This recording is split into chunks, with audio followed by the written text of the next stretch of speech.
It was midnight at the crossroads of Highways 49 and 61 when Robert Johnson sold his soul to the devil. He handed his guitar to the devil, who tuned it, played a few songs, and he handed the instrument back to him, and Johnson became one of the greatest blues guitarists of all time.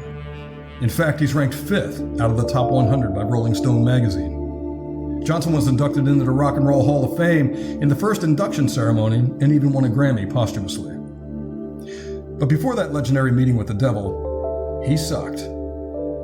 Young Robert Johnson hung out at a local juke in Mississippi to watch Son House and Willie Brown play the blues. And during their breaks, Johnson would pick up one of their guitars and quote-unquote play. But he was terrible.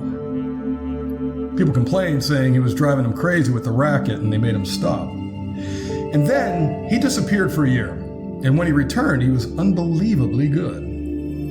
He was a master with the slide and can sing the blues like nobody else. And when he played, it was like the strings were talking to your soul. How could that possibly happen? Well, he had that deal with the devil, of course. Or maybe it was this.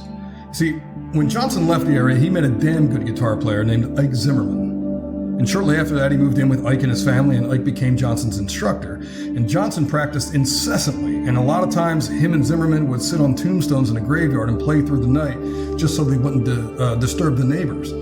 And he did this for a year, or maybe it was 2. See, there's some confusion about Johnson's birth year. No one is sure whether he was born in 1911 or 1912, so his age when he returned may have been off. It's quite possible he was gone for 2 years. 2 years of learning, practicing, playing, and immersion on one instrument. The short time away in the graveyard stories helped fuel the legend, but then there's this. An unrelated guitarist named Tommy Johnson was said to have sold his soul to the devil, as told by his brother Liddell. And when Robert Johnson returned with such incredible talent, that story Liddell told of Tommy Johnson was then rumored for Robert Johnson. And you know how people talk with the whole grapevine thing. So you just can't buy that kind of marketing. And when that happened, Robert Johnson didn't do anything to dispel the rumors. It was a great story. People would come from all around to see him play, this man who made a deal with the devil at the crossroads.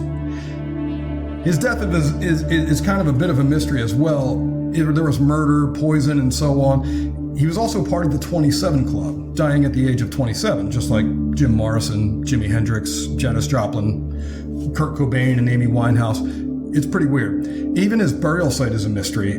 There are 3 separate locations with monuments claiming he's buried, quote-unquote, here. Legends will be legends, I guess.